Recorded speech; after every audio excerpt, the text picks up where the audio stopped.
May gagawin tayo LED TV. Ganz klar. Saksak natin. Try natin kung ano sira. Ayan. May standby power na.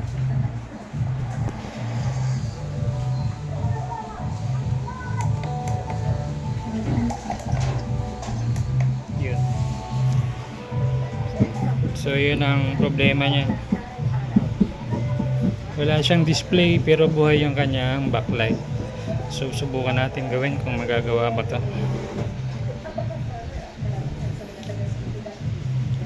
Bali yan model niya. Hindi pa nabubuksan, so tayo pa lang yung unang magbubukas nito. Buksan natin.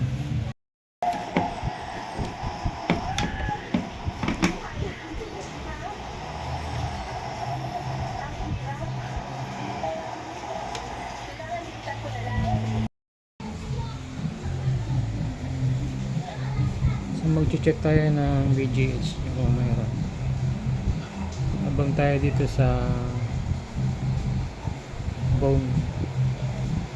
Ayan. Hirap pag walang camera man. Natin dito.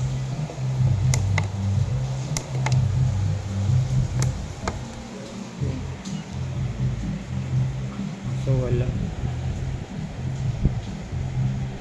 12 volts.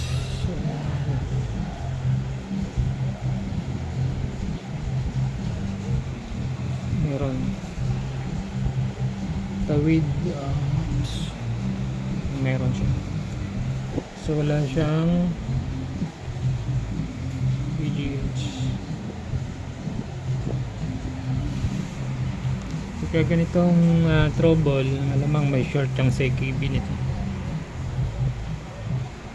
Alamin natin kung sa right tayo magka-cut o sa left side. Ito. Or dito. Trace muna natin na. So bali may na-trace tayong short dito, yung CKB B1, CKB B2. Yung dalawang to, may leak siya. Dalawang to naman okay naman siya. So 1, 2, 3, 4 CKB1, CKB1, CKB2, CKB2. So bali 4, 6. Cut na natin yung 6 na yan. 1, 2, 3, 4, 5, 6. Yun.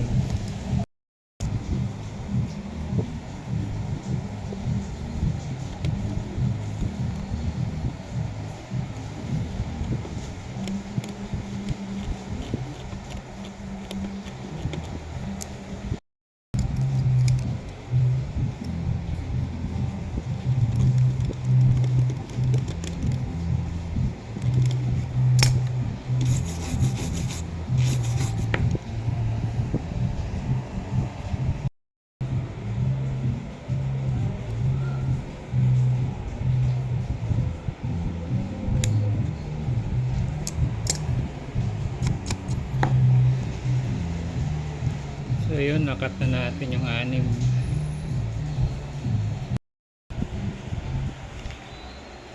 So yun, try natin, subukan natin kung success yung ating cutting method.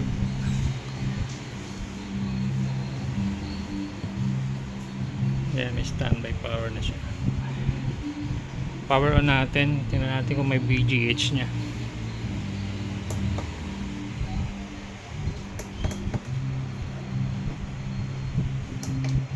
Yun. So yun, nag-green na siya na. Natin kung meron na siyang voltage dito. So yun, meron na, no? Silipin natin kung nagka-display na to.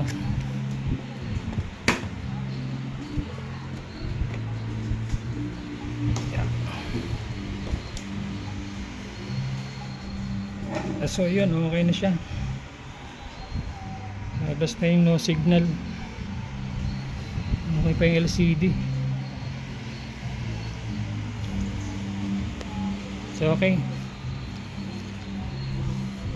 Bali, ang ginawa natin dito, cutting method na lang kasi yung isang side ng panel niyan ay meron ng diferensya, kaya nagawan pa natin siya ng paraan. So ngayon okay na siya. Pwede na ulit siyang magamit.